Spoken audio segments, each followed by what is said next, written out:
En este episodio de Da Vinci Shop hablamos con Alfredo Reyes Jr., baterista internacional, criado en Cuba y Puerto Rico, y le damos las gracias por permitirnos entrar a su taller de experiencias e ideas. Tú puedes ser así como hijo de Alex Acuña, porque cuando Alex... Y entramos a la entrevista ya en marcha. Esposa de él, primera esposa de él, la mamá de los gemelos y la hija era puertorriqueña. Mira para allá. Y entonces Alex tenía 18 años y entonces pues era jovencito. Se enchuló. Sí, yo era chiquito y mi papá trabajaba en el Hotel San Juan, en el Tropicoro. Y entonces nosotros nos mudamos de Cuba, New York. Mi mamá murió cuando yo tenía 5 años en Cuba. Entonces, mira, no sabía, Alfredo, no sabía. Sí, okay. Sí, Matilde y yo tenía 5 años, mi hermana tenía 2 y es puertorriqueña y nos mudamos a Puerto Rico. Ella es de Ponce. Ok. Entonces yo me crié en Puerto Rico desde que tenía 6 años hasta los 13. Ok. Yo viví en Santurce, fui a Santa Teresita, la Academia Santa Teresita, y después nos mudamos a Valle Arriba Heights, donde yo fui a American Military Academy. A la American Military, buena escuelita, todavía es buena, todavía está. Y después 2 años más para Santa Teresita hasta el 8º, y ahí fue que yo empecé con la música y eso, tú sabes, la música de rock, los Beatles, Rolling Stone, tú sabes, venían festivales de ahí, de Rincón, entonces yo me mudé a Las Vegas al final del 69, el 70. Okay. Pero la historia mía de Chicago es increíble porque tiene que ver con Puerto Rico, porque yo se lo digo a la gente y se lo dije a la historia de Chicago. So, cuando yo vivía en Valle Arriba Heights, tú sabes, en los weekends yo cortaba hierba con la máquina. Ajá. Cortaba el jardín de mi mamá, el de los vecinos, y me daban $10 por cortar el jardín. Y entonces, pues, el primer disco que yo compré con mi propio dinero era en una tienda que se llamaba Gemco. Ajá. Entonces, pues, yo veía los discos y compré CTA, Chicago Transit Authority. El segundo disco mío fue Disraeli Gears de Cream y el tercero fue Abraxas de Santana.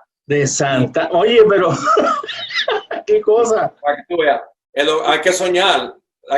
Sí, entonces, yo me mudé a Las Vegas porque mi papá lo contrataron a Las Vegas y de ahí, tú sabes, vi muchos los conciertos en el Convention Center de Las Vegas, a Chicago, los Sweat and Tears, Earth, Wind and Fire, vi a Jeff Porcaro con Steely Dan, vi a la banda del Chicano, que después muchos años atrás toqué con ellos porque ahí estaba Rudy Regalado, que vivió en Puerto Rico. Mi papá enseñaba en la Casa Margarida, pero cuando yo era joven, en vez de estar fastidiando por ahí, correteando y eso, yo me sentaba en la mesa donde estaban los músicos con mi papá y eso, estaba callado, Alex Acuña, muchas mesas, Celino Valdés, tú sabes, mucha gente que eran músicos de Puerto Rico y de Cuba que se sentaban a contar historias y cuentos y chistes y oía, y de eso uno acumula y a veces la lección la aprende 25 años después. La semilla del conocimiento se siembra aquí y después se te prende la bombilla cuando llega el momento de aplicarlo. Exacto. Entonces uno, cuando los jóvenes, cuando la gente me dice a mí, ¿qué es lo que tú necesitas? Algo, dile a los jóvenes, ¿qué les recomienda a los jóvenes? Bueno, 50% de estudiar y practicar y hacer cosas en la batería, pero el otro 50% es oír, aprender a oír. Sí. Lo que dicen el artista, lo que dicen los músicos, te la llevaste y oír la música, la letra y todo, porque si uno no oye, no puede tocar con propósito. Porque yo vi tu trabajo, tú has tocado, voy a dar la lista. Yo digo, se pueden decir, ¿verdad? Los nombres de los artists. Oh, sí. ¿No? Sí. Okay. Espera. Mientras más viejo me pongo, con más gente toco. Con más gente, ¿verdad? Está Alex Acuña, Lindsey Buckingham, Carlos Santana, Steve Winwood, Jackson Brown, Ricky Martin, Celia Cruz, Gloria Estefan, Richard Marx, Sergio Méndez, Buzz Cax, Cristina Aguilera y Chicago. Ustedes vienen de una familia, tú eres tercera o cuarta generación de músicos, ¿verdad? Cierto, porque tu papá es músico, porque el papá de él era músico. También. Mi papá tiene 86 años y vive en California y todavía está tocando y tiene estudiantes y eso. Mi papá fue baterista, tú sabes, de muchas sesiones con Walter Rodríguez y Tony Sánchez, en esa época Monchito Muñoz en Puerto Rico. Yo le digo una época de oro en Puerto Rico, los 60, porque era todo música viva. ¿Sabes? Había un party en la calle, en los aguinaldos, donde cuando llegaban las Navidades, no había speaker con tocadiscos como ahora. Sí. No, se tenía que traer una banda, eran humanos tocando. Entonces estaba todas las bandas de salsa, todo eso, o sea, la banda de jazz, los músicos puertorriqueños todos los músicos que estaban ahí, que eran profesionales, les encantaba el jazz, tú sabes. Eran jazzistas y, claro, el folclore puertorriqueño también, pero todas las bandas, así como Batacumbele y toda esa gente que mezclaron el folclore puertorriqueño con el jazz, esos son los músicos que tremendos arreglistas. Entonces yo era rockero, yo era hippie. Exacto. Yo vivía en una estación de radio. Mira, mi mamá tenía la salsa andando, el gran combo, Cortijo, todo eso en la sala y cocinando. En mi cuarto yo tenía mi vitrola con The Guess Who, The Young Bloods, Rolling Stones, Jimi Hendrix, Cream, Chicago. Y mi papá en el cuarto tenía Miles Davis, Coltrane, los Big Band. Si tú ibas al baño y estaba en el pasillo de la casa en Vallarriba Heights, esa mezcla es lo que yo soy. Sé que tú, en la casa tuya, salían 3 o 4 de música a la vez, de estilos de música. Tenía salsa, tenía rock y tenía jazz ahí mismo. Ahí mismo, porque si yo me iba al baño, había un punto en el baño que tú oías Jimi Hendrix en la guitarra y Cortijo con la percusión y Miles Davis. Yo dije, bueno, esa es tremenda banda. Mira, y ven acá, Alfredo. Tú, cuando chiquito, te criaste prácticamente en Puerto Rico. ¿Tú siempre supiste que querías ser músico o no? ¿O tú empezaste No, tú sabes que eso es una pregunta importante porque a mí, tú sabes, no soy baterista esta que dice, no, porque estaba bregando con los pots and pans y la cazuela. Eso yo lo vi, ¿sabes? Eso yo lo vi en mi casa, que sacaban la olla y se ponían a darle. Sí, tú sabes, habían muchos músicos en mi casa, pero yo iba a ser veterinario, me encantaban los animales, tenía pájaro, pollo, periquito. Tú tenías el típico para los sexy, los gallos, tus pollitos, los perros y todo eso, real cool. Sí, yo quería ser Dr. Dolittle. Okay. Entonces, cuando empezó la cuestión en el 7º y 8º grado, las muchachas, tú sabes, la Casa de España, ir a los bailes, y empezó la cosa de rock, que teníamos que contratar una bandita de la edad de nosotros, así como los Rolling Stones, muchachos. Yo fui a un baile, yo me acuerdo, con la chaperona en aquella época, of course, una muchacha muy linda, y entonces todas las muchachas estaban, oh, qué mono, me encanta el bajista y esto que lo otro, y los tipos no sabían tocar mucho, pero yo le decía a mi amigo, estos 3 pájaros se llevaron las muchachas de nosotros, se llevaron el dinero y no saben tocar. Y entonces el día siguiente yo fui a donde mi papá y le dije, papi, me tienes que dar clase de batería. Y él me dice, ¿por qué tú quieres aprender batería? Y dice, pues yo quiero tocar la música que me gusta. Entonces, la batería fue como el vehículo para mí tocar la música que me gustaba a mí. Entonces, si mi papá hubiese sido guitarrista, a lo mejor hubiese sido guitarra. Ok. Pero ven acá, entonces, tu papá sale de Cuba, va a Puerto Rico, empieza a trabajar como músico en un hotel. Y en Puerto Rico había, you stop there, you play there. O sea, paraba a tocar en Puerto Rico. Por tu casa me imagino que como haciendo Alfredo de los Reyes, paraban a comer y visitaban, ¿verdad o no? La casa tuya. Puerto Rico en esa época nosotros vivíamos en Vallarriba Heights y todos los músicos que vivían en toda esa área, Maninín era un percusionista que vivía en Villa Fontana, Alex Acuña y Monguito que diga, Monchito Muñoz vivían en Savannah Garden, creo. Y entonces pero todo el mundo se visitaba y todo el mundo eran jam session por la noche o tocar por aquí.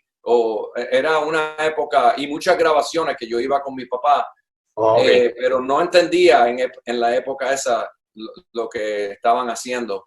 Pero cuando yo le dije a mi papá que quería aprender baterista, me puso en un practice pad, una goma, con un libro, los rudimentos y un metrónomo. Y tú ibas pensando que te iba a regalar una batería, te iba a montar y... Sí. Tú sabes, yo pensé, no, ahora mismo él me va a sentar en la batería, me va a enseñar la Honky Tonk Woman o la canción de los Beatles, Come Together, No. Le tuve que dar 4 meses en un practice pad con los rudimentos, lectura, a tiempo, tú sabes. Pam, pacatán, pam. Y yo dije, esto es una tortura. Por poco maltratando. Sí, por poco no lo hago. Entonces, lo hice. En esa época nos mudamos a Las Vegas y entonces él me puso, como estaba muy ocupado en Las Vegas trabajando, me puso con un maestro todos los sábados en Las Vegas que tenía que darle una lección. Pero ese maestro, el Leo Cámara, que trabajaba en el Hilton, era muy buen psicólogo y le dijo a mi papá, mira, media hora es de lectura, rudimento, lección, técnica y todo eso, y media hora tiene que gozar el tipo. Sí. Así que ponlo en un libro de rock que haga 2 barras de pum, pa, pum, pum, pa, taca, taca, taca, taca, taca, taca, taca, sí. Taca, pum, pa. Y ahí empezó. Pero tú sabes, una cosa muy cómica que me pasó a mí, que yo, si hubiese podido demostrar aquí, porque yo ahora mismo tengo esta batería aquí que tengo y tengo los timbales al lado mío. Ajá. Cuando mi papá se fue a Las Vegas, yo puse un disco que tenía así chiquitico de Honky Tonk Woman. Y entonces yo seteé la batería de mi papá sin permiso.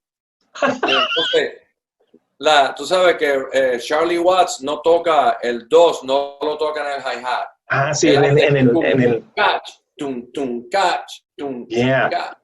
Entonces, cuando yo no sabía eso, pero cuando yo oí el disco, lo primero que yo oigo es un cencerro.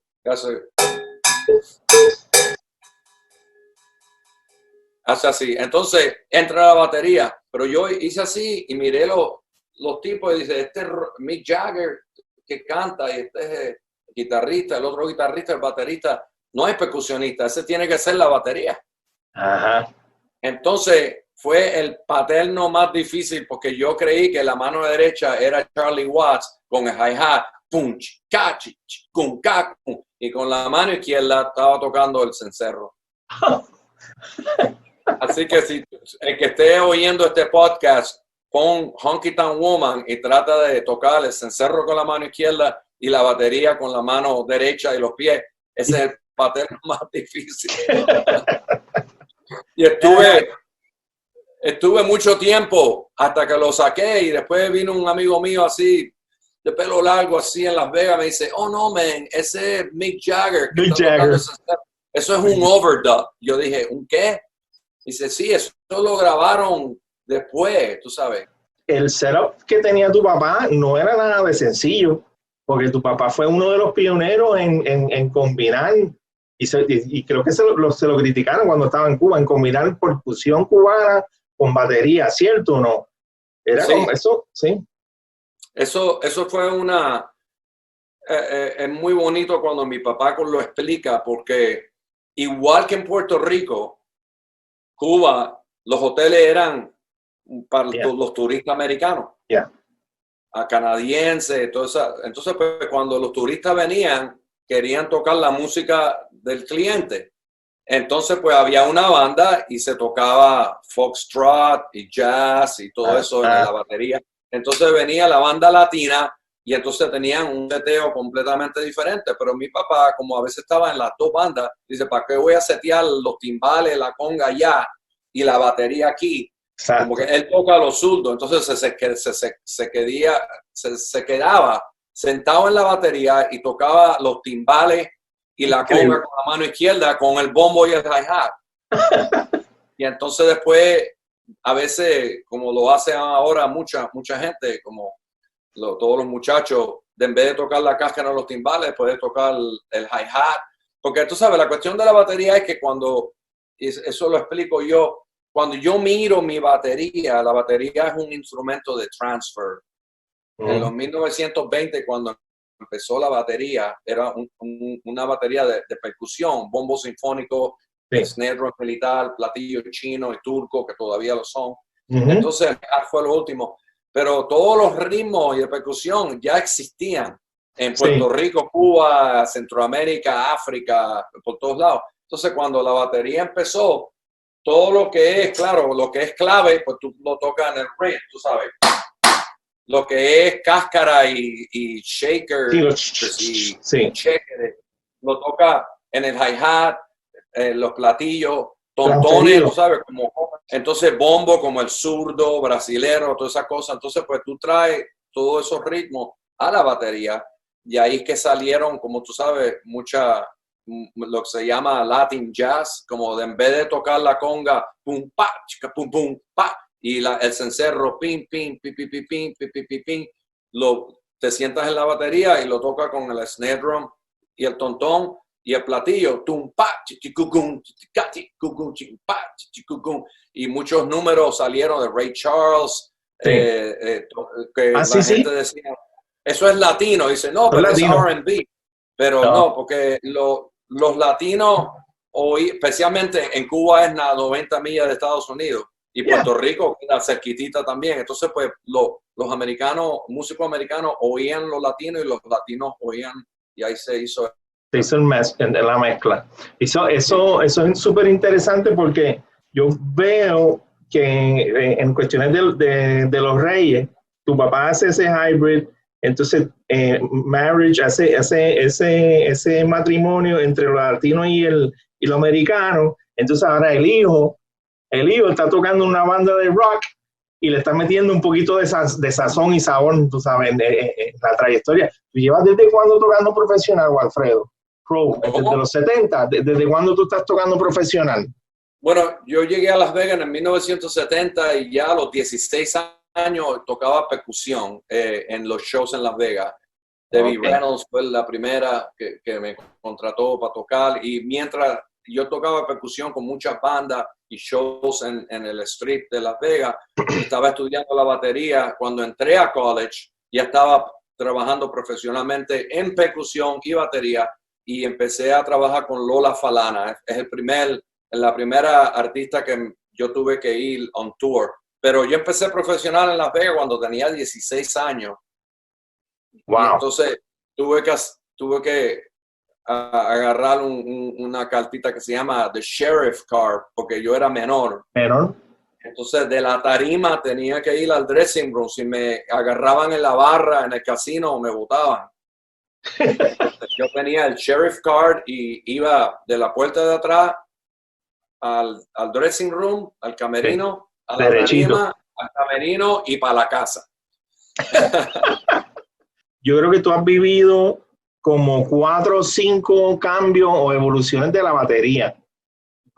Quizás son más, porque obviamente yo soy guitarrista, yo estoy más pendiente de cuestiones porque tú empezaste entonces en los 70s, que estaba como que el funk y hard rock y todo eso. Entramos a los 80, vino este cambio, que hubo una cosa que fue el merge y la explosión de música. Los 80s fue para mí, yo no sé, pues a lo mejor como yo soy un chamaquito, pues yo tengo 50 años y me considero chamaco, pero en los 80s, yo creo que fue un peak musical en que todo lo que venía antes se hizo un merge con la tecnología, los avances en recording, pero hubo un choque también porque entró el electronic drum. Y yo me acuerdo que cuando yo empecé a tocar guitarra en los 80, estaban diciéndole que la batería había muerto, que todo se iba a hacer electrónico. Entonces tú viviste eso, y me gustaría que me hablaras un poco de esos cambios, si quieres comentar, porque yo creo que es interesante, porque el sonido de batería ha evolucionado, la técnica ha evolucionado,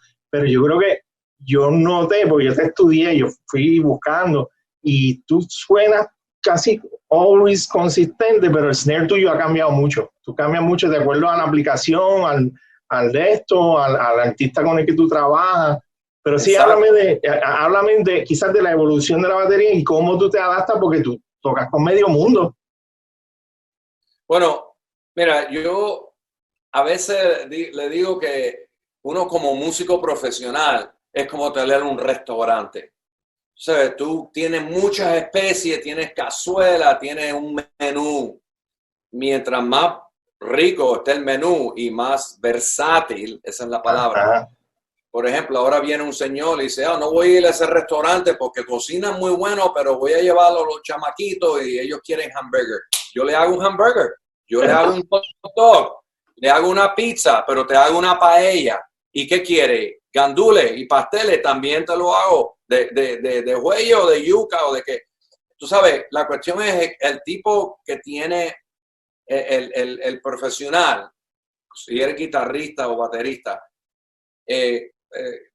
yendo atrás un poquito a los 80, en los 80 vinieran todas las máquinas, sí, los Lindrum y todo eso. Entonces, pues querían, y efectos en la batería, Phil Collins, todo eso. Entonces, pues el sonido de la batería, porque la batería siempre ha estado evolucionando. Por ejemplo, en los 60 era una batería así como de jazz y después con el rock and roll, John Bonham la hizo más grande. Y después vinieron cuando le quitaban los parches de al frente para que sonara más seca. Y entonces vinieron los 80, entonces más sonido de efecto y esto y con lo otro. Entonces en los 90 fue para atrás, vintage. El three-piece, sin ninguna batería nueva. Tiene que ser una batería de los 60 y los 70. Pero la cuestión es que yo miro todo eso como una cocina. Porque ahora mismo yo tengo la batería aquí, pero si ahora mismo tú vienes y dices, mira, esto es lo que yo quiero y es como un sonido de los 70, yo le tengo que quitar los parches de abajo para hacerla más seca. Y entonces, si hay que usar electrónica, pues ahí tengo los pads y tengo los triggers. Samples. Exacto. Y samples, porque tú sabes, los samples ahora yo puedo tocar como con Lindsey Buckingham de Fleetwood Mac. Ese es el ejemplo perfecto. Los artistas ahora, como hay tanto sonido, igual que en la guitarra, es como dicen en inglés, they're spoiled. ¿Entiendes? Exacto. Sí, they want everything. Sí. Por ejemplo, yo empecé con Lindsey Buckingham, ensayamos en la casa con una batería, con toallas y eso para estar seca y suavecito. Y cuando fuimos al cuarto de ensayo grande, me dice, tú sabes, era una mezcla de percusión con batería, pero me dice, tú sabes, yo tengo un montón de guitarra y el keyboard player tiene diferentes sonidos para diferentes canciones, pero te estaba durmiendo, te estaba tirando labia. La batería el show entero, la misma batería. Yo le dije, ¿cómo? Dice, no, yo quiero una batería, un sonido de batería para esta canción y la segunda canción tiene que cambiar sonido. Entonces eran 13. Entonces yo tuve que agarrar el Roland TD-30, el TD-30. Es el box, la cajita de rhythm. No, es un brain así de grande tú puedes cambiar todos los sonidos que tú quieras, bombo 26, bombo 24, cambiar parches, sonido, apagarlo. Okay. Y yo construí 13 baterías. Y con el sonidista, porque hay que tener el mix. Sí, el mix, el balance perfecto, el head, la resonancia y todo. Entonces, pues eso es lo que el artista creía. Me volví un poquito loco, pero después que yo le di lo que él quería, el tipo Lindsey era, you're the best. Cuando me introducía, era como si estaba introduciendo a un santo. Tiene la batería, y esto con lo otro, y papá, y da. Pero tú sabes, la cuestión es esa. El punto es, con Chicago, son tres, ¿cómo se dice? Tres bosses, tres jefes. ¿Entiendes? Y el manager son 4. Entonces, pues, a veces Robert dice una cosa y el trompetista quiere otra y tú sabes, tú estás en el medio así. Y entonces yo le digo, hay que tener tacto y sociología social y tener psicología también. Yo le digo las 4P. Tiene que estar preparado, tiene que ser puntual, profesional tienes que deliver el performance y tienes que tener una personalidad que sea llevadera. O sea, esas cuatro cosas. Muy bueno eso, las 4P. Eso es, la pusiste en China. Tú sabes, eso es lo que es. Porque, por ejemplo, hay muchos casos que yo he visto gente que son geniales, Sí. músicos, pero de ahí cuando se levantan de la batería nadie los aguanta. Sí, y tú no puedes irte de tour con ellos.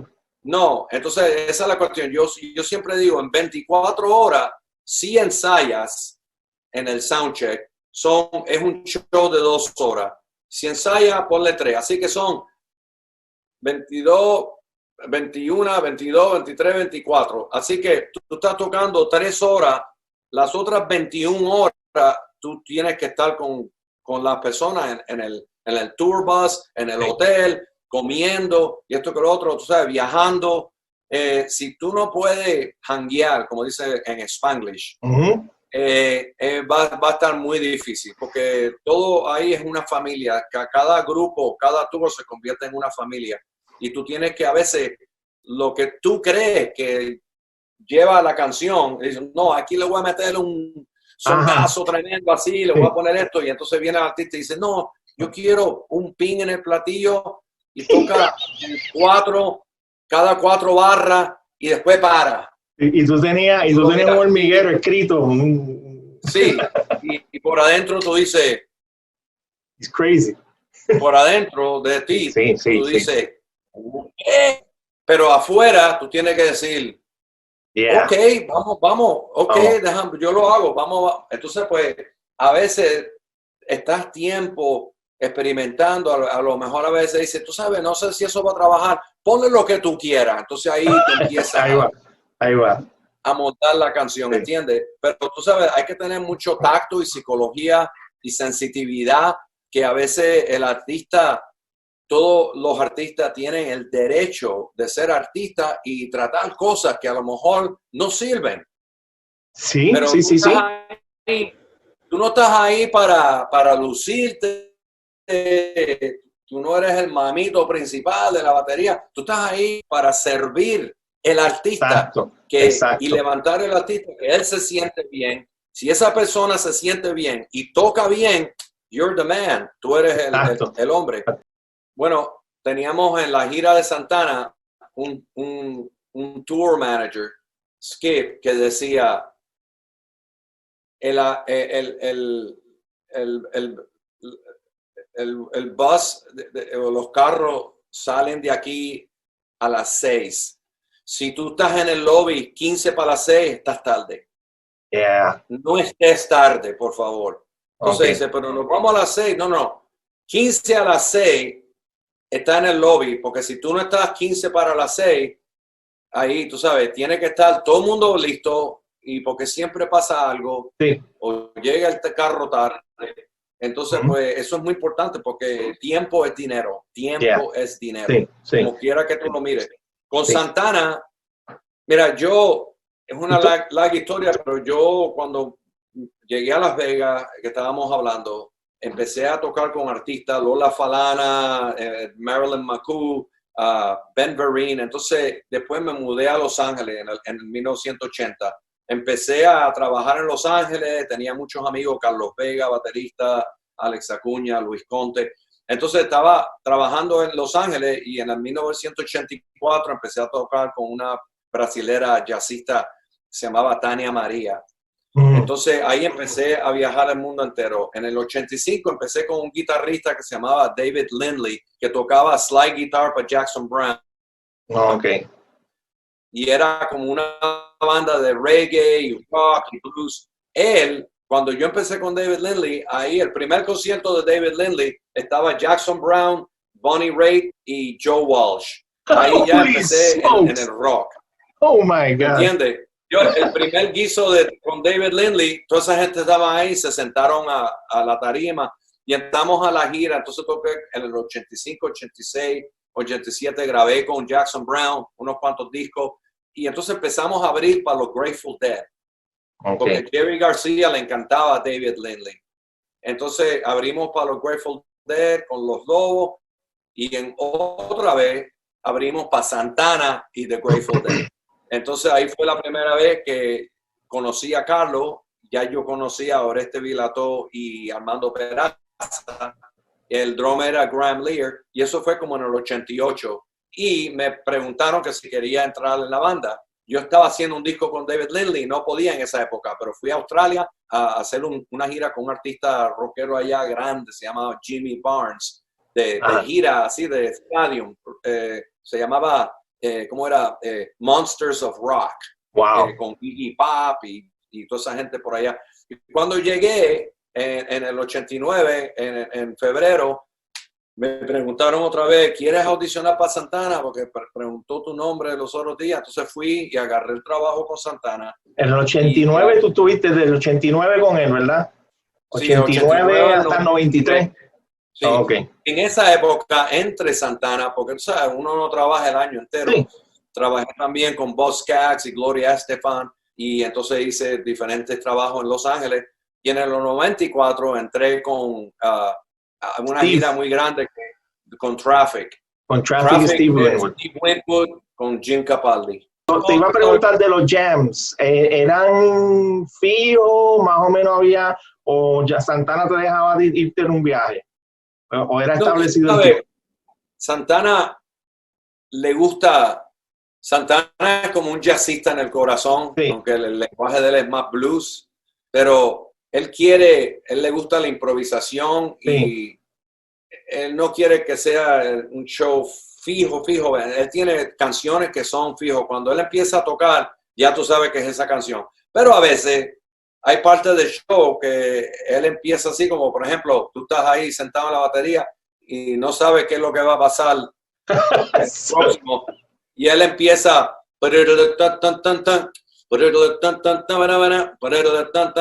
y te está mirando. Y a veces la gente dice, ¿y qué es esto? Dice, no, yo no sé lo que es, pero y te va. Y ahí para adelante hacemos un jam session y como termine, y después del jam session seguimos otra canción. O sea, ¿qué pasa? ¿Sabes? Y era... Sí. Yeah. Wow. Sí, él le gusta, y a veces le gusta, yo he notado que muchos compositores le gusta es como tener un hijo o una hija y no ponerle el mismo uniforme todos los días, la misma ropa todos los días. Este es mi bebé, es mi canción, pero vamos a hacerla un poquito así esta noche. Sí, exacto. Vamos a ponerle este ritmo y hacerlo un poquito más despacio. Es mi composición. Y entonces uno a veces tiene que estar la mente abierta para, después que tú estudiaste la canción y el tiempo y todo, a veces tienes que sacarla de eso y a tener la cabeza abierta para hacerla de otra manera, para disfrutarla de otra manera. ¿Entiendes? Mira, y te voy a preguntar, cuando tú tocaste Black Magic Woman la primera vez con él, Black Magic Woman, how'd that go? Mira, te digo la verdad, yo tengo 64 años y me siento muy bendecido, con mucha suerte. No voy a descontar las 8 horas al día que me la pasé enfrente de este instrumento, practicando y estudiando y oyendo, y todavía lo hago. Pero yo no sé por qué hay muchos sueños míos que yo soñaba en Puerto Rico, ahí en la casita ahí de Valle Arriba Heights, mirando los discos y las bandas esas. Yo con Traffic toqué con Santana, toqué con Robbie Robertson. Esos eran los discos que tú comprabas. Exacto, esa era parte de la visión, ¿entiendes? Yo no sé si eso se llama como una cosa que tú estás atrayendo, pero en tu mente tú estás atrayendo ya, no es un sueño que soñaste cuando estabas dormido. Es un sueño que estabas soñando, una visión mientras estabas despierto. Que lo estás atrayendo, aunque yo no soy tan espiritual ni religioso ni nada, pero te entiendo, sí, estás sembrando en tu mente. Una oración. O sea, yo no me arrodillé y dije, papá Dios, yo quiero tocar con Santana. Mira, hazme una audición con Chicago. Eso no pasó así. Pero cuando John Morello, un drummer de Dave Brubeck, dijo una vez en una clínica, tu hora llegará, pero cuando llegue, estés listo. Entonces, cuando yo llegué a audicionar con Santana, pero la audición de Santana fue muy no fue muy usual, porque me dijeron, apréndete estos 5 números. Yo dije, wow, a mí me encantan esos 5 números. Estaba preparado, como una de las P. Ajá. Pero cuando llegué, hicimos un jam session en diferentes ritmos, de blues, de latino, una rumba con Santana y que diga con Chepito y Armando. Y las canciones esas nunca las tocamos, así que lo que quería es como la escuela de los peces en el océano. Él quería ver si cuando él se va para la izquierda, tú vas con él, cuando él para, yeah. Y cuando te va para la derecha, para donde quiera que él quiera ir, tú estás ahí. Entonces ahí dice, bueno, si este tipo puede hacer eso, canciones puede aprenderse. Sí. ¿Ok? Sí. Pero entonces con Chicago, la misma cosa, cuando Robert Lamb, y yo digo esto ahora, empezó la Beginnings, el número de esos Beginnings, con la guitarra, es más, hasta ahora mismito te lo estoy diciendo y tengo, mira, los pelos. Esa canción, porque yo lo oí en Puerto Rico, es la primera vez en el cuarto de mi papá, en la radio. Qué lindo, ¿verdad? Oí esa canción y entonces me encantó la canción y he estado oyendo esa canción y es parte de mi vida, del soundtrack de mi vida. Entonces cuando la toqué, es como, esta canción es mía porque yo viví esta canción.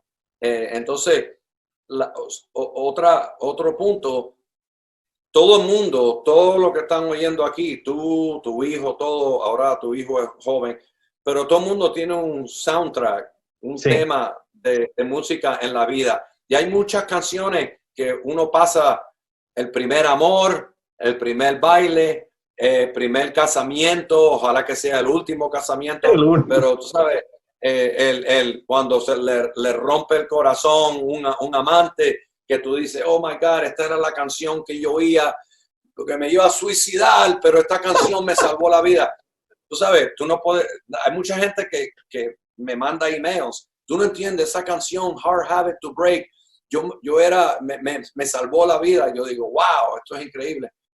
Eso es, uno se convierte en músico profesional para mover, eso es lo que yo le dije a mi hija, no que tienes que tener un truck de mudanza, you're in the moving business, tú estás en el negocio de mover las personas físicamente, espiritualmente, emocionalmente,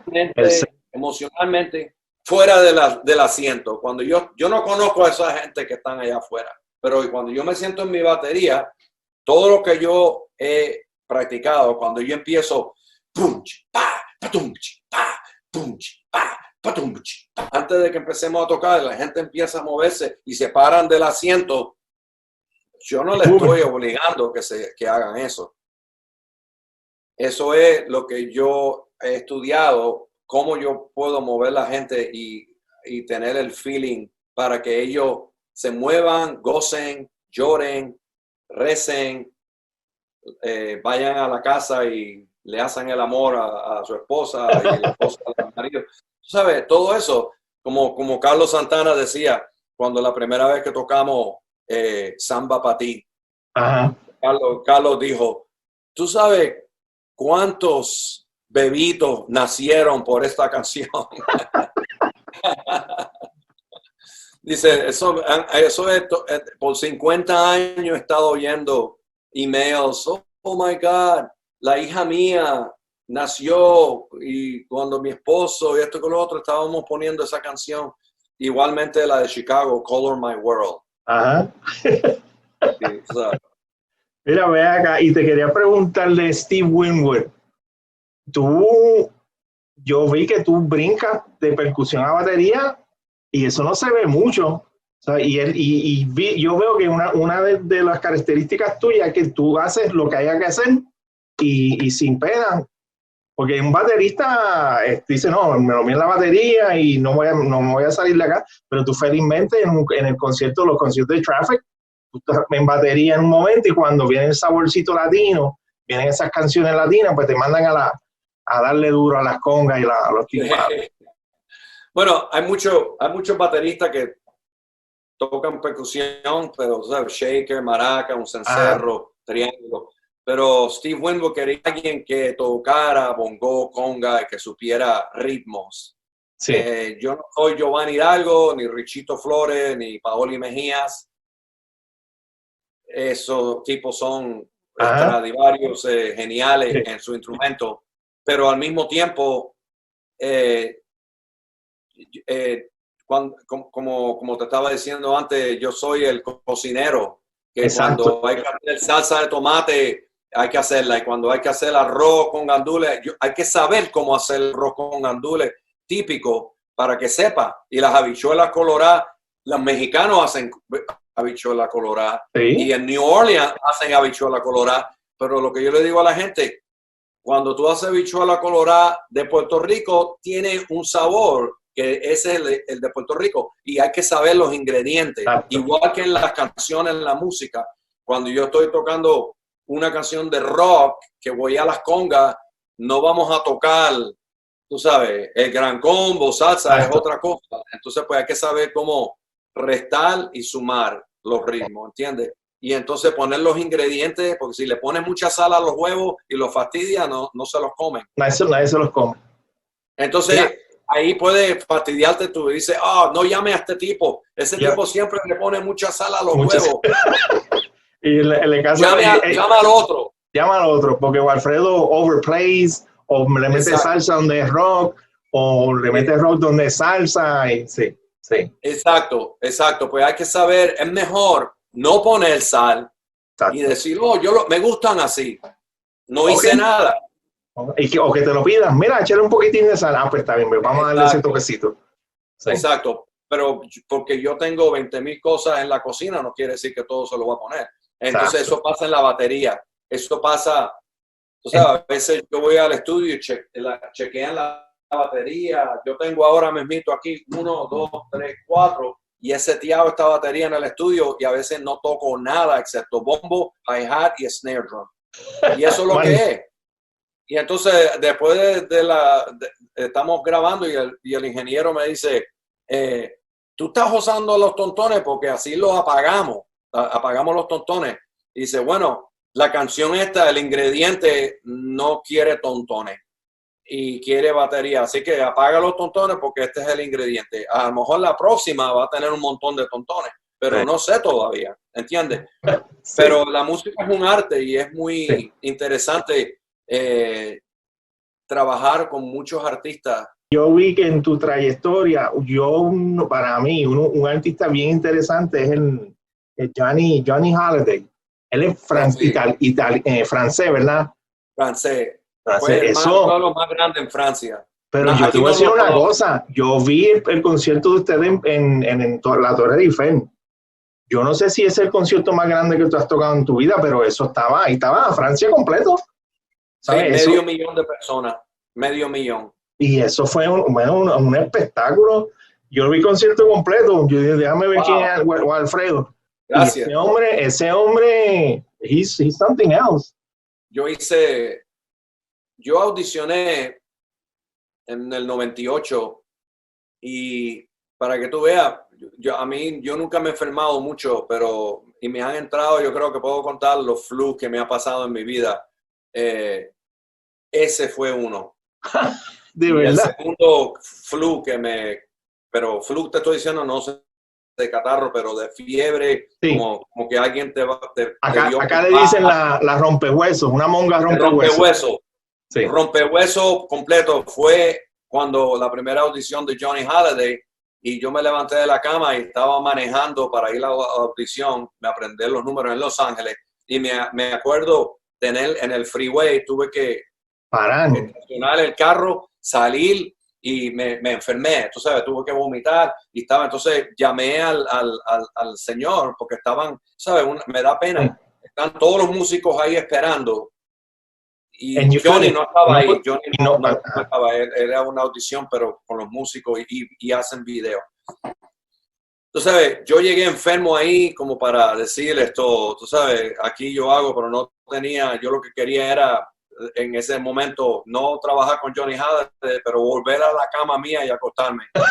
Entonces, sí, y entonces no hice la audición muy buena y entonces pues Abraham Laboriel Jr. que está con Paul McCartney hizo la batería Ajá. a Johnny Halladay en el 2000. Yo estaba pasando por un tiempo muy malo, no era el flu, pero fue un divorcio. Entonces, pues, fue un tiempo muy difícil. Entonces ¿quieres audicionar para Johnny Halladay? Entonces me mandaron 3 canciones. Yo manejé, estaba en el norte de San Francisco con mi ex esposa y mis hijos. Y entonces, pues, manejé y entonces hice la audición con Johnny Halladay. Y la verdad que puse toda la emoción de que estaba pasando en la audición y me contrataron. Entonces fuimos a Francia por 5 meses y ese concierto que tú viste fue el primero. El primero. El primero. Pero mira, yo te voy a decir, ahí tú tuviste que, ahí había de todo, ahí tú tenías todo, ese hombre coge todos los estilos, hubo un intermedio en que había música como de las películas de spy, de espías, Sí. Big Band, rock, Moody Blues, esto, había de todo, o sea, él canta todos los estilos. A los que nos están escuchando lo pueden ver, está Johnny Halladay From the Eiffel Tower, creo que es el concierto. Excelente. 2000. Yeah, está en el YouTube y se lo van a disfrutar completo. El tipo es un personaje. En esos 5 meses, ese fue el primero, y entonces hicimos 2 meses en el Olimpia, en el Teatro Olimpia. Se vendió en 4 horas 2 meses. Sí, entonces fue increíble, yo no podía creerlo. Entonces, pues eso fue una sala más pequeña. Entonces hay otro concierto que se llama Johnny Halladay at the Olympia. At the Olympia, sí, ese me gusta más. Ok. Para mí es más musical porque ya me sabía las canciones mejor. Sí, sí, y se veían más planchados. Yo vi un pedacito y se veían como que más cómodos, pero Sí. a mí me estuvo impresionante. ¿Ese fue el concierto más grande que tú has tocado al frente de tanta gente o todavía hay? Sí, ese fue el más grande. Con Santana en Rock en Rio, eso fue en el 91, el Rock en Rio en el Maracaná, fueron como 200,000 por ahí, Okay. 200,000 y pico. Sí, pero eso... ¿sabes? Woodstock en 94 fueron como... Traffic. Sí, eso fueron como también 150,000 por ahí. Sí, con Santana, ¿sabes? La cuestión es que yo le digo a la gente, yo voy a tocar 100% y le voy a dar todo mi corazón como si es el último concierto de mi vida, aunque tenga 50, 500, Exacto. 5,000 o 500,000, Sí. ¿entiendes? Porque si ahora mismo yo estaba en el Baked Potato, que hice un disquito que se llama The Baked Potato, y la gente dice, oh my God, eso es increíble, pero fue un club chiquitico, es de 150 personas. Sí, entonces, sí. ¿Puedes repetir el nombre del disco que se perdió? Wally at the Wally. Bueno, el primer disco mío es un viaje alrededor del mundo. Ok. Y hay muchos músicos ahí, se llama Wally World. Wally World. Entonces, cuando tú te pones la bocina, empieza en Venezuela como un joropo, Arequita, vamos a Cuba, Puerto Rico, New York, New Orleans, el Caribe, China, África, y termina en India. Entonces, cuando abre los ojos, dice, wow, ¿dónde está mi pasaporte? Y entonces, pero el segundo disco fueron más como temas que la gente conoce, ninguno fue canción original. Entonces fueron canciones de War, Bob Marley, Led Zeppelin, y con unos músicos que yo tocaba entre giras con Chicago, ¿entiendes? Y entonces pues salió de lo más bien, fue el mismo, el muchacho que hace los mixing en el primer disco mío, y en el segundo Johnny Silas, que ahora está con Beyoncé. Ahora no puedo agarrarlo más. Y dice, oye, ¿te acuerdas de mí? Sí, ya entonces, está, ya se lo regresa. Sí. Mira, Sí. Y entonces ahora actualmente, pues ya llegamos al presente. ¿Llevas desde qué año con Chicago? Entre otras cosas que estás haciendo, ¿estás en Chicago desde qué año? Yo empecé con Chicago, que fue otra historia. Yo estaba con Lindsey Buckingham del 2007 al 2011 y de momento pasó un accidente, el director musical de él, que es como la mano derecha, Sí. no se pudo parar de la cama y se fastidió la espalda y entonces él canceló la gira y entonces yo empecé a freelance, ¿sabes? Tocar esto, tocar por aquí, clubs, enseñar y entonces hice 2 semanas de sustituto para mi hermano Danny, porque mi hermano Danny es percusionista y él está con Zac Brown Band, Sí. pero él se fue el percusionista de Chicago y Danny estaba haciendo con Chicago, pero Sí. no podía hacer los dos. Entonces, pues yo hice 2 semanas con Chicago y Robert Lamb me contrató como percusionista. Ajá, ok. Entonces yo Tú hice percusión. tú lo agarraste, tú lo cogiste porque it pays the bill. Paga, Sí, paga. yo fui ahí, yo tenía el itinerario mío, el Chicano, la banda El Chicano, hago 2 semanas con Chicago, vuelvo para atrás, hago esto, tengo clases en la universidad. Tú sabes, ese era mi itinerario. Chicago, después del segundo concierto me dijeron, Robert entró y me dice, Wally, tú estás tocando con nosotros como si estuvieses toda la vida con nosotros. Si quieres montarte en la guagua y viajar con nosotros y quedarte, welcome. Entonces, pues yo dije, ok. Entonces, en el 2018 pasé para la batería, porque yo estaba tocando batería con otros grupos, pero Tris y el bajista que teníamos se fueron de la banda. Tris estaba ahí como 20 y pico años, 28 Wow. años. Y entonces quería quedarse en la casa más y no viajar tanto. Entonces yo agarré el trabajo y empecé con Chicago del 2018. Y Pero esa ahora empezamos y con el coronavirus sí. empezamos en febrero y nos mandamos para la casa y no sé si vamos ahora a trabajar hasta junio, julio o agosto, no sé. Sí, hay que ver, hay que ver. Ven acá, y esa transición de percusión a batería, ¿se te hizo fácil? Porque tú estabas, no es que sean mundos tan aparte, pero es como que norte y sur, ¿sabes? Estabas tocando las canciones de Chicago en percusión, con sus acentos, con sus detallitos, y de momento te sientas en la batería. ¿Se te hizo fácil? ¿Cómo fue esa transición? Hubo que hacer un poco de estudio. Tocar, para mí fue como estar en la misma carretera que tú viajas, pero ahora estás en un carro diferente. Entonces ahora estás en un carro que tiene un poquito más rápido y es de manual y los cambios y diferentes botones. Entonces pues hay que hacer un poco de estudio. ¿Sabes? La ruta Sí. ya la has estado haciendo, pero en ese carro. Ahora estás en este carro. Sí. Entonces pues hay que tener un poco de estudio. Tan pronto me dijeron que yo iba a estar en la batería, yo no le había puesto mucha atención a muchas cosas porque no fue mi trabajo, era el trabajo de Tris. Y entonces tuve que también no oír la percusión porque tenía muchas cosas que uno hace así, no, estoy tocando percusión, ahora es la batería. Y entonces entró mi hermano, lo hizo por un tiempo y entonces tuve que ir para el trabajo de él, de Zac Brown, que es una banda como country rock, jam band. Pero entonces entró Rey Islas y entonces pues yo he estado en ese trabajo por 6 años. Entonces pues con Rey tuvimos que como planear la cocina, ¿entiendes? Sí, ok, sí. Rey, esto es demasiado, no hagas esto, toca aquí un poquito menos y esto que lo otro. Entonces pues, pero claro, recomendamos a Rey porque Rey toca diferentes estilos. Y esa es la cuestión. Tú sabes, hay que ser sensitivo y a veces no tocar es mejor que tocar algo que no va. Yo me acuerdo que Chepito y Santana, a veces en las canciones que eran así de jazz y no tenían percusión, se iban de la tarima.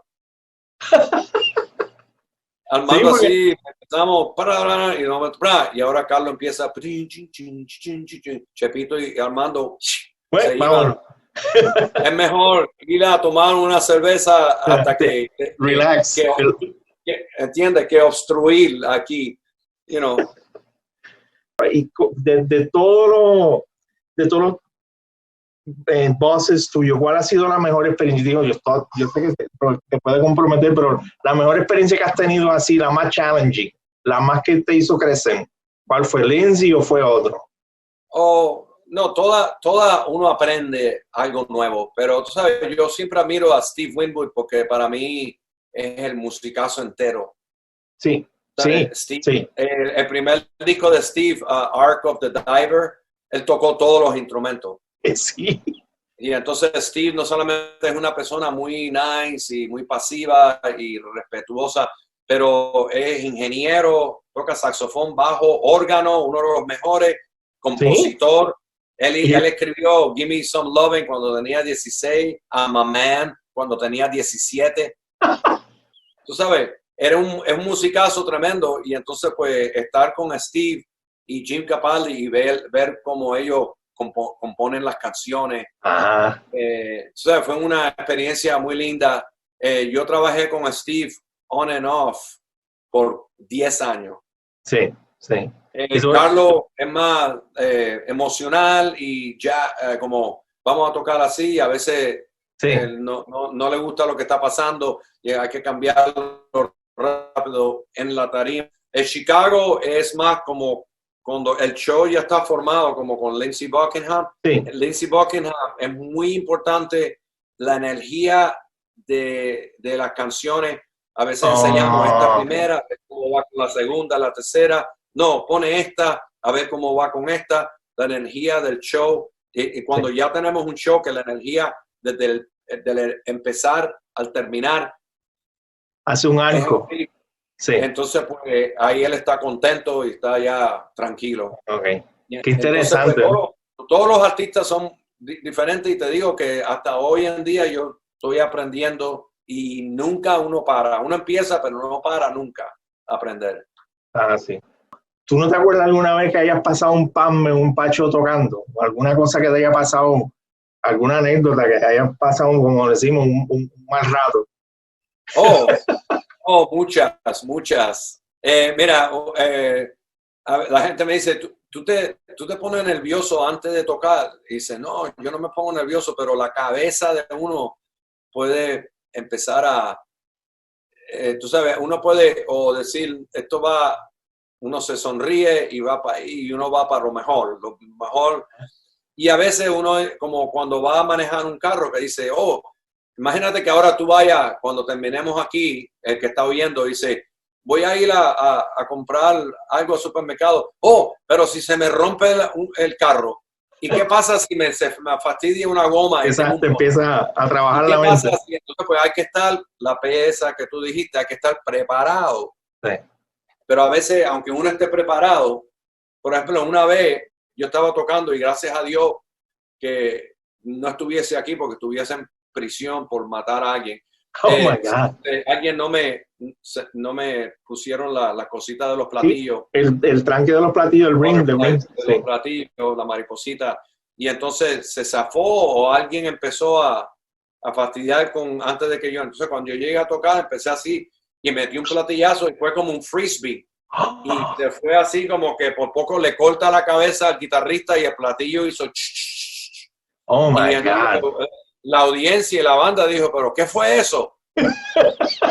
Y yo dije, wow. Entonces, O claro, Alfredo el ninja tiró una estrella ahí.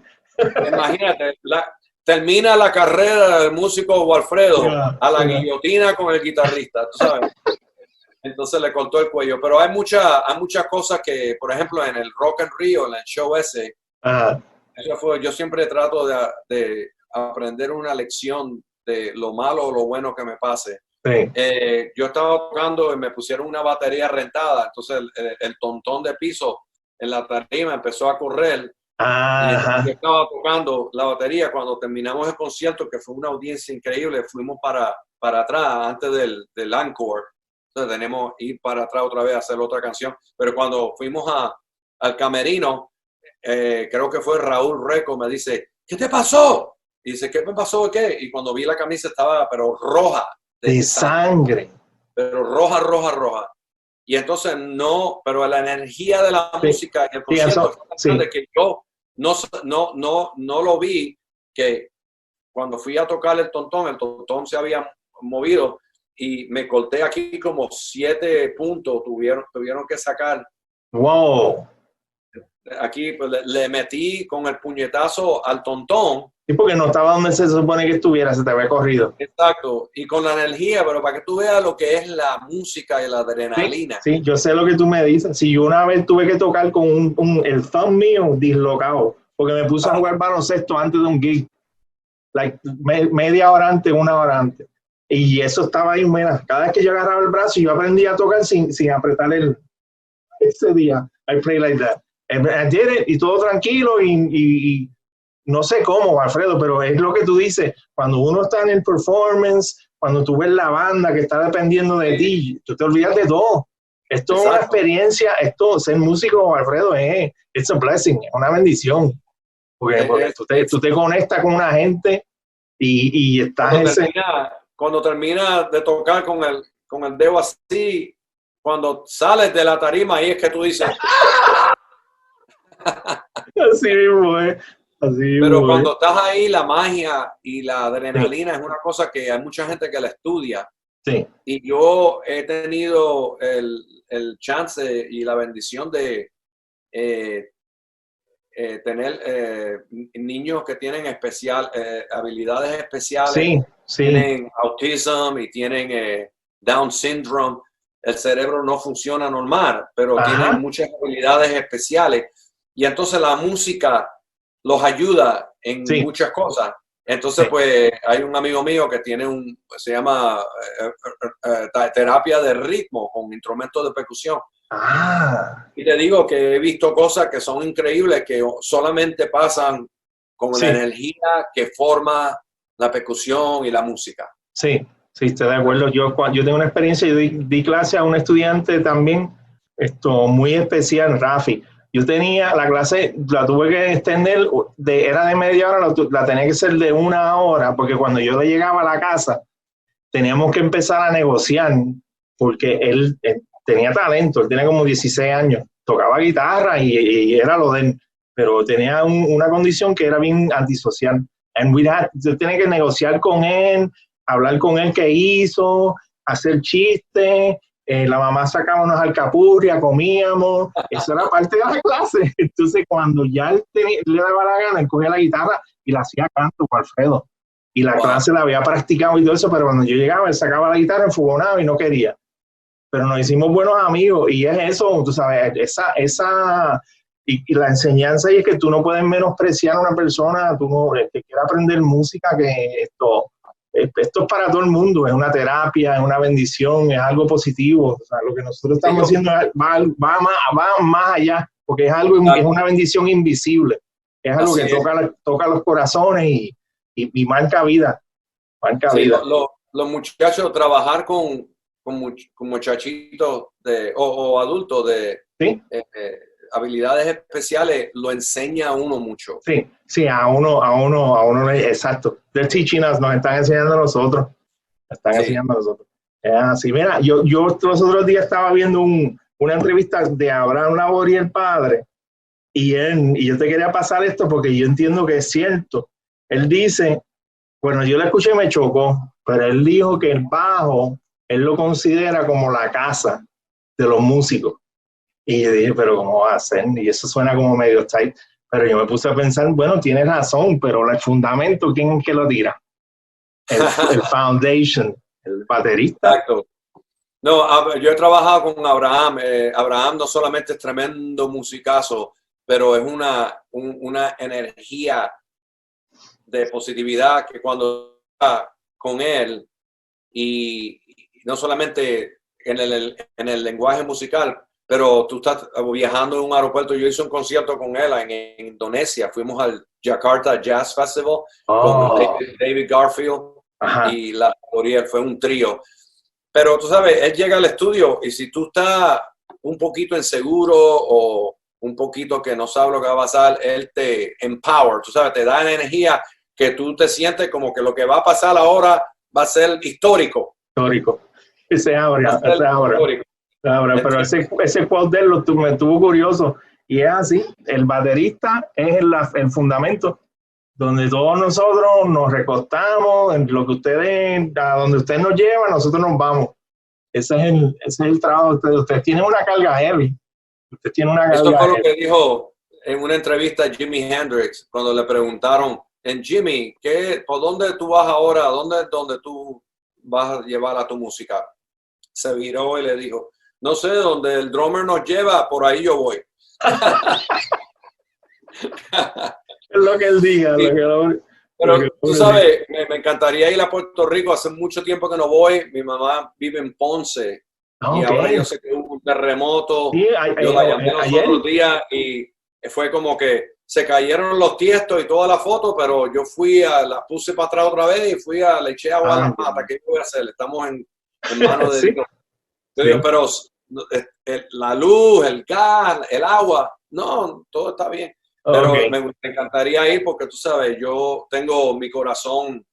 La gente me dice, tú sabes, yo digo, yo soy cubano porque nací en Cuba, pero yo viví 5 años y mi papá es cubano. Pero mi mamá, que me crió desde que tenía 5 años, es de Ponce. Y entonces yo me crié en Puerto Rico hasta los 13.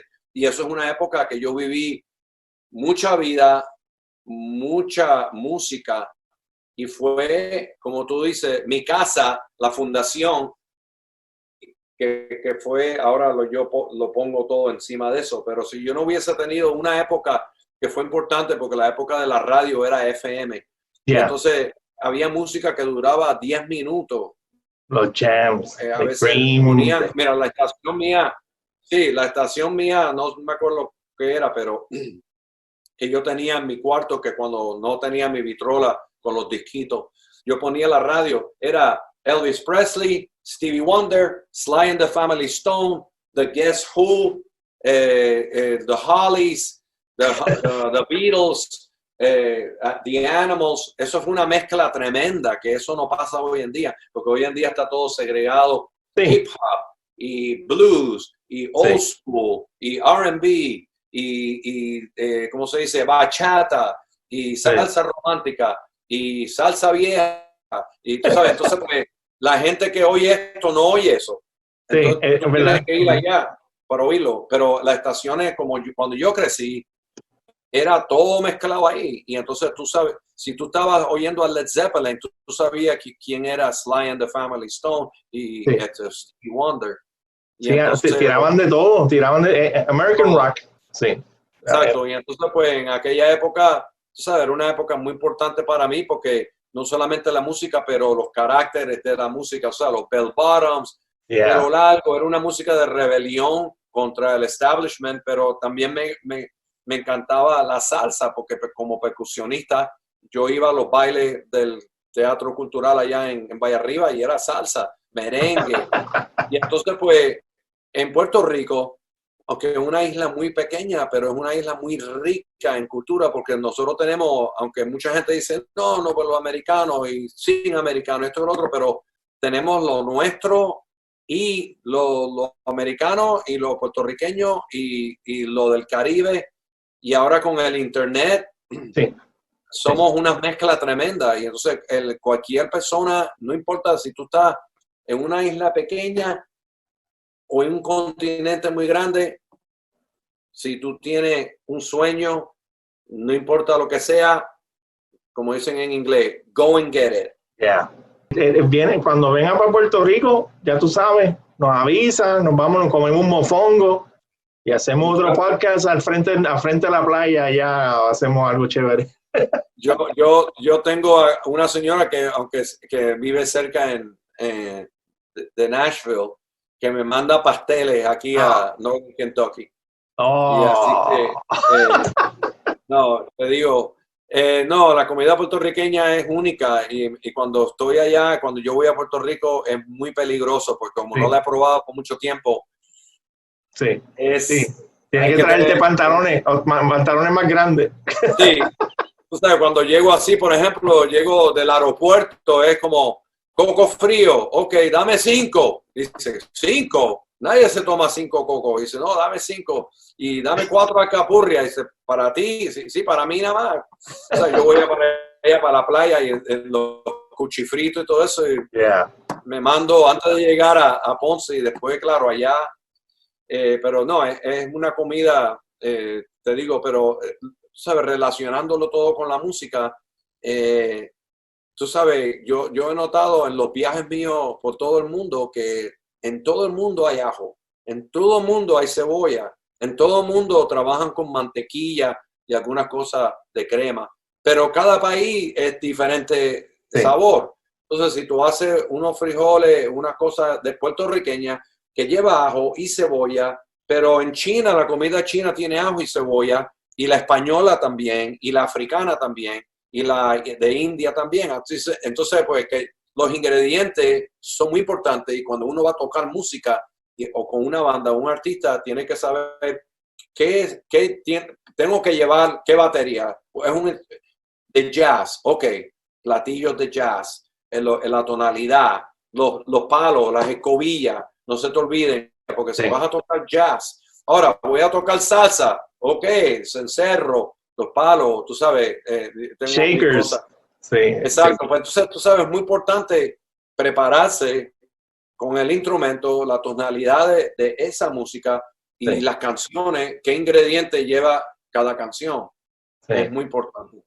Mira, Alfredo, yo quiero, antes de hacerte las últimas 10 preguntas, darle un consejo a los músicos que te están levantando ahora, un wise tip, un consejo de cómo pueden mantenerse, cómo pueden dedicarse a la música. ¿Sabes? Bueno, si vamos, esto es Alfredo talking to musicians, hablándole a los músicos. This is like his biggest statement. Sí, sin presión.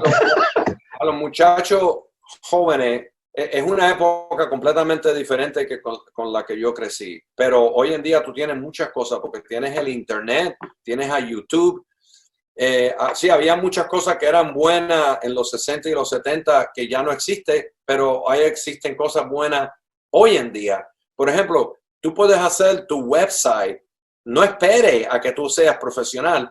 Haz tu website, cómprate la camarita, graba, acumula tus ideas, tus canciones, tu música, porque yo oigo muchas cosas de diferentes países, que es un muchachito que tiene un estudio que no es tan rico ni es profesional, pero ya lo conozco al muchacho. Exacto. ¿Tú sabes por qué? Porque él decidió a exponerse en el internet. Entonces, pues, ya tú tienes que creer en ti, estudiar duro y estudiar todo y tener la cabeza abierta para todos los estilos. Porque la primera pregunta es, si yo voy a tocar batería, ¿por qué quiero tocar batería? Para tocar, cualquiera toca. Yo conozco 1000 músicos aquí mismo en esta ciudad que tocan batería. Uno es doctor, uno es arquitecto, el otro vende printers, pero no son profesionales. Si tú quieres ser músico profesional, te tienes que dedicar a la música. Es como decir un chef profesional que va a tener restaurante y cliente. Tú vas a mezclar la música con el dinero. Entonces tú tienes que ser negociante, psicólogo, músico. Entonces, para tocar batería, cualquiera toca batería buenísimo si la estudia. Pero ahora es, ¿qué tú vas a hacer? ¿Cómo tú le vas a enseñar al mundo entero lo que tú estás haciendo? Entonces, eso usa lo que tenemos hoy en día. Está YouTube, todo ¿cómo se llama? Instagram, Facebook, todo eso. Haz eso trabajar para ti. Pero tienes que trabajar en tu instrumento, comunicarte. Mientras más tú tocas con humanos, guitarristas, viajistas, mientras más tú haces, más amigos y conexiones tienes. O sea, tú no puedes mantenerte en tu casa solo, siendo un genio, en tu cuarto solo y poniendo las cosas en YouTube. Pero tú tienes que hacer música con músicos y todos los estilos. Yo he tocado muchas bodas, muchos bar mitzvah, muchos guisos que eran, tú sabes, todavía, ¿verdad? Aunque no se equivoquen, todavía. Oye, cuando a uno toca Top 40 y le pagan $200 o 100 y pico, eso paga algo. Yeah. Porque $100 haciendo lo que sea es mejor que cero. Exactamente. ¿Okay? Y cuando no hay nada, cuando hay 0, 100 o 50 es mejor que 0. 200 es mejor que 100 y 1000 es mejor que 200. Pero eso no es así o no. Yo no voy a hacer nada hasta que llegue a los 1000. Tú tienes que, a veces es poquito y a veces mucho. y a veces hay un trabajo que paga por el mes entero y a veces hay que ir a la línea de unemployment porque no hay nada pasando. Sí. Entonces, mira, ahora mismo es el mismo perfecto ejemplo, ¿verdad? Pero no estoy con Chicago. Entonces, ¿qué pasa? Nos cancelaron la gira. Sí. Meses. Estoy sin trabajar. Pues, ¿qué pasa? Ahora yo tengo que poner mi camarita, como te estaba diciendo, enseñar de la casa. Tengo que hacer todo lo que puedo hacer cuando no puedo hacer la gira. Que puedo hacerlo aquí. Entonces, cuando empiece la gira, pues ya estoy con Chicago, pero he estado trabajando, haciendo grabaciones para algunos músicos. Muy bien. Un estudio que queda cerca de aquí, porque el estudio mío no está preparado para esa persona. Entonces me pagan y me mandan el cheque en el... Nice. Entonces, pero eso es el internet, es fantástico. Mira, ahora mismo estoy haciendo dos cosas, que uno es Ricky Encarnación, que está en Puerto Rico, que quiere que le haga algo, y el otro está en Moscú. Mira para allá. Y el otro me mandó un track los otros días que es bastante complicado, tengo que estudiarlo y lo estoy haciendo y me comunico por email, está en 6x4 y entonces me comunicó y dice, yo te mando algo que va a estar mejor, entonces estoy esperando ahora que me haga un track mejor para yo ir al estudio, ponerle track y se lo mando. Ajá. A los muchachos de hoy en día aprovechen lo moderno, pero estudien también.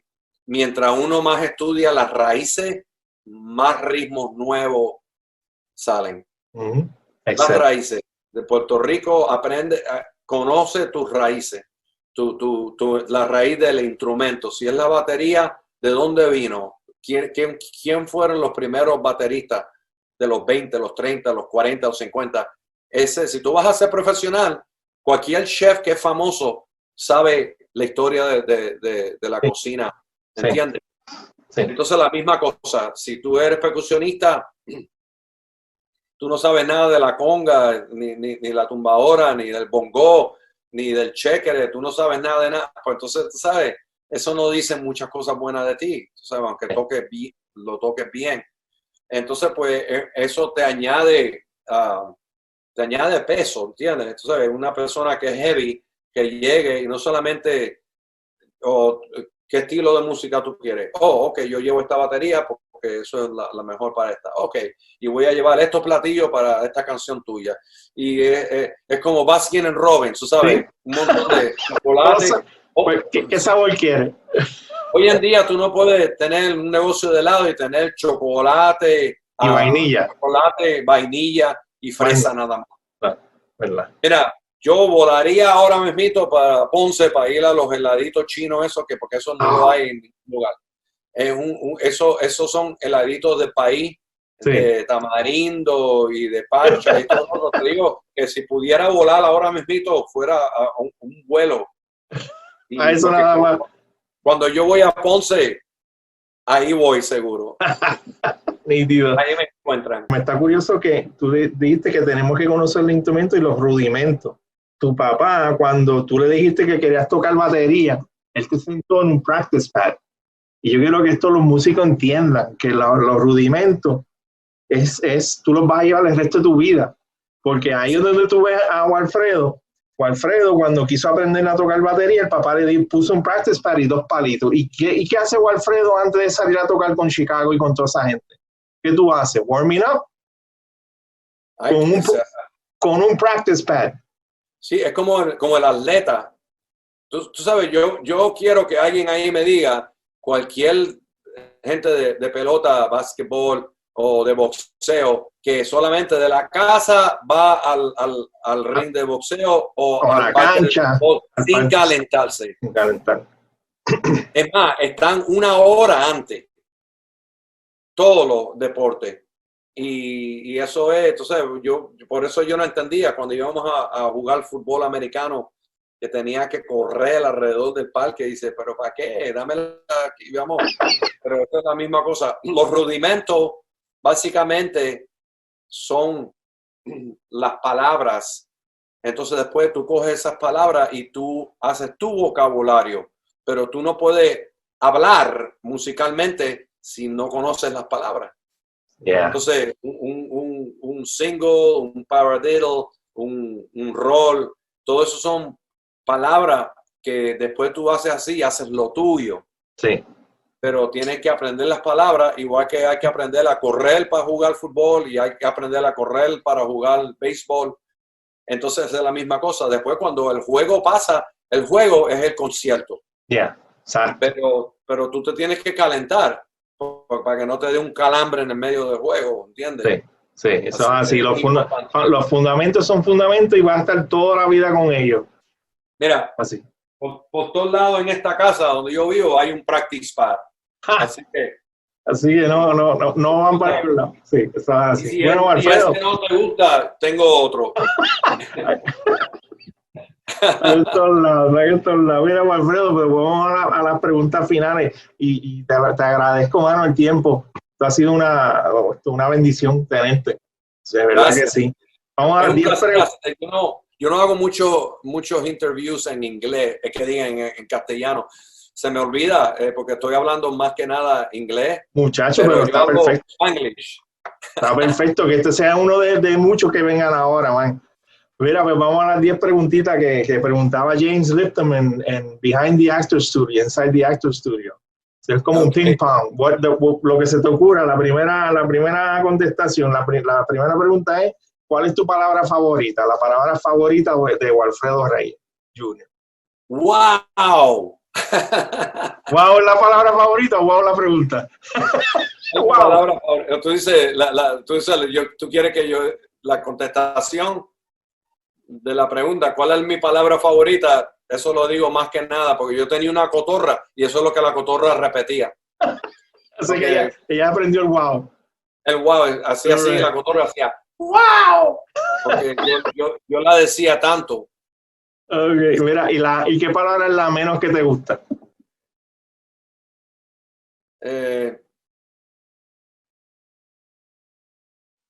Wow, ¿no ves? Dije, wow. No se puede. Ajá. That's a good one. No, porque tú sabes, sí se puede. Yeah, exacto. ¿Y qué te motiva? ¿Qué es lo que enciende, apasiona a Walfredo? ¿Qué te motiva? La gente que yo amo, mis hijos, mi esposa, mi familia, porque cuando la gente que yo amo, porque yo básicamente todo pasa por ahí. Yo si me siento mal y no estoy inspirado a practicar, tengo que inspirarme para practicar, para estar siempre en forma, porque yo tengo que ser lo mejor que puedo ser para proveer y dar lo mejor a mi familia. Excelente. ¿Y qué te quita el ánimo? ¿Qué te desmotiva? Muchos los políticos que no paran y siempre se venden y empiezan a agarrar y robar el dinero y entonces viene el otro y es la misma cosa. Eso ha estado pasando desde el principio del mundo. Desde que tú y yo somos nenes. It's always been the same. Sí, exacto. Sí. Mira, ¿y qué ruido te encanta escuchar? ¿Qué sonido o ruido te gusta? Una contestación doble, el sonido del mar y el sonido de la lluvia. Oh, okay. ¿Y qué ruido odias escuchar? ¿No te gusta? Cuando mueven los muebles así. Sí. También yo como músico, esto lo estaba pensando los otros días, mi esposa siempre me dice, ¿por qué tú estás en silencio tanto? Yo le dije, sí, porque puedo oír la música en mi mente, puedo pensar y oír mejor. Pero cuando los otros días había una fiesta y estábamos hablando así, todo el mundo tomando unos tragos y eso, y pusieron música, y yo estaba como despistado, y mi esposa me dice, ¿tú estás bien? Y dice, sí, pero es que tú sabes, es muy difícil.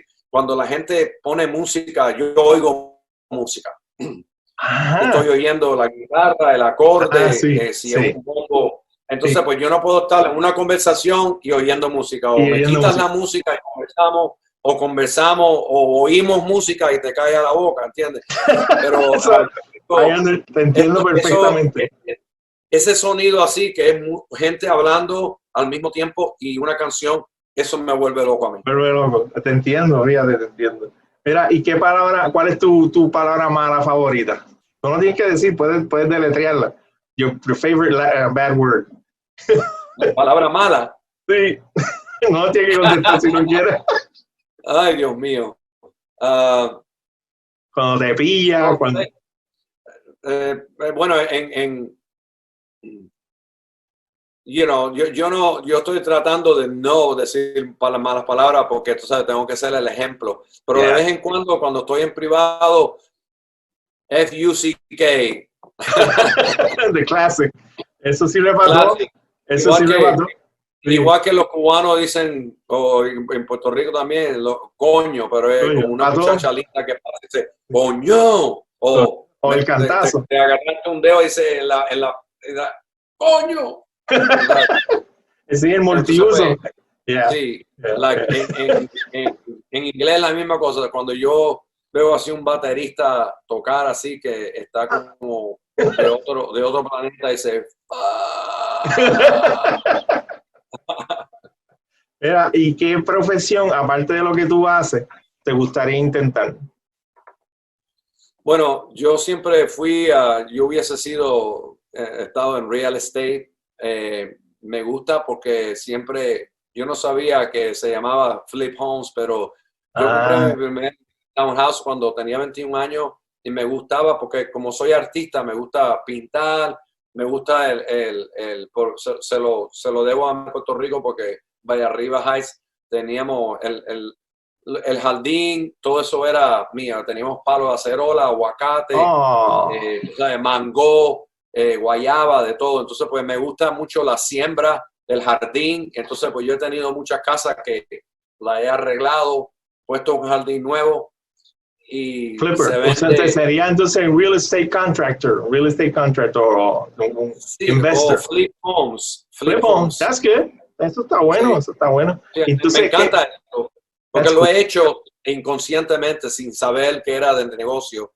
Yo lo hice porque me encantaba y después 2 años adelante se vendió la casa por más.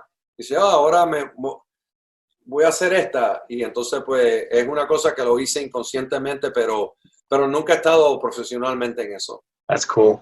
Mira, ¿y qué profesión odiarías tener que hacer? Lo que no te gustaría.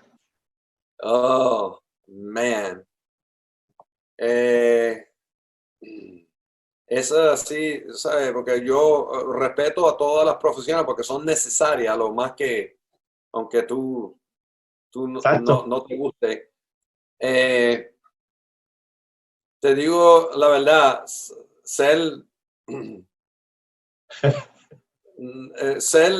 babysitter de una familia que son millonarias, egoístas y unos muchachos que la verdad que engreído, brats. Y entonces hay mucha gente así que tienen que aguantar abuso. Un babysitter, sí, yeah. All right, that sounds cool. De gente que se sienten que son superiores. Superiores, porque los he conocido, las pobres personas. Yo una vez, estaba de Canadá a los Estados Unidos y ayudé a una señora que se escapó de una familia.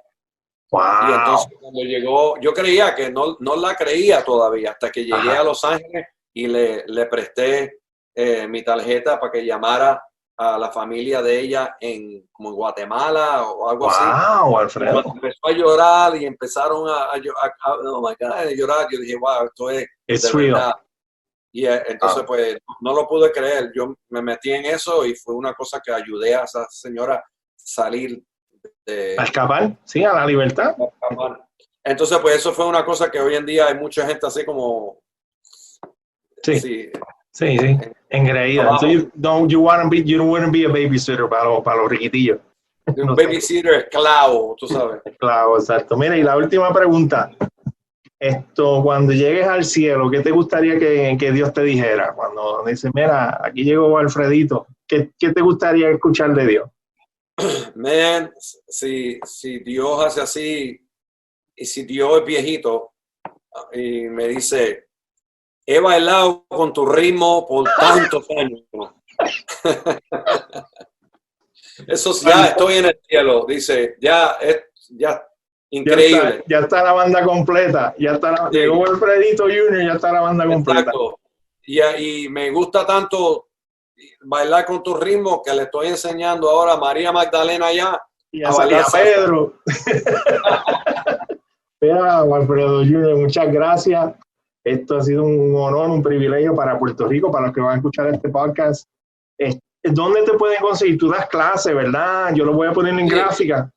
Yo estoy arreglando mi website, pero Walfredo Reyes Jr., jr.com, walfredoreyesjr.com. Ahí pueden mandarme email o cualquier cosa que pueda ayudar o sugerencias. Estoy también, ahí pueden ver mi Instagram, mi Facebook y ahí están todos tus videos que tú pones, los drum cams que te ven tocando. El que está interesado en tocar batería puede ver los tiritos Sí. Lo pueden ver ahí en mi website. Yo hice eso porque mucha gente decía, yo no sé ni cómo está tu camisa por los platillos. Entonces pues puse la camarita, pero yo le saco el sonido de los... sí, el del direct, el del directo. Sí, el mix que yo estoy oyendo, entonces lo visual de la cámara para que la gente pueda ver más, especialmente por los drummers, pero eso empezó para los drummers nada más, pero ahora todos los fans de Chicago y todo el mundo le encanta. Eso es una chulería, man. Yo soy guitarrista y me encanta verlo. Tú le das duro, le das bueno. Claro, pero tú sabes, en ese mix la batería está un poquito más dura, ¿no? Sí, ese no es lo que tú oyes en el concierto, porque yo me tengo que oír a mí un poquito más duro para que no le tenga que dar tanto. Pero estás sólido, estás como un reloj, mano. Da un gusto verlo. Así que lo consiguen en walfredoreyesjr.com, ¿verdad? Sí. Y ahí también tengo tengo un DVD que hice en 2004, Global Rhythms. Global Rhythms. De Hal Leonard, ¿verdad? De Hal Leonard. Sí, son ritmos alrededor del mundo, que eso fue porque la razón por qué hice mi Wally World, que fue una continuación de eso, el CD, y muchos artistas buenos y guitarristas. Sí. Yo vi unos pedacitos. Sí, está rico en un número. Entonces, pero el otro fue también un vacilón, Jamming at the Baked Potato, que es un club en Los Ángeles, pequeñito, pero muy musical. Ese es el último disco que tiraste ahora, ¿verdad? Ese que está ahora mismo en la calle. Y ahí mismo también lo pueden conseguir y pedirlo. Hacerle download. Internet, yo conecta iTunes, Amazon, tú sabes. Nice. Por eso hoy en día no están las casas disqueras que habían en Puerto Rico, en el condado, con las luces psicodélicas y los álbumes grandes, pero puedes estar en la casa tomando un cafecito y ordenar tu disco. Y ordenar el disco de Wally. Y llega a la puerta. Así. Pues Wally, gracias. Hasta la próxima. Quizás nos tengamos con tu papá y la nena tuya hablando de un family reunion así, hablar de las 3 generaciones. A la próxima los vamos a tener. Saludos, Dios bendiga a tu familia, saludos a tu papá, dile que tiene fans acá en Puerto Rico y cuando venga nos tomamos un café o nos comemos una alcapurria. A los dos. Los dos. Yo lo sé. Yauco no es el mejor café. Nos vemos, Wally. Ok, bueno, hasta luego.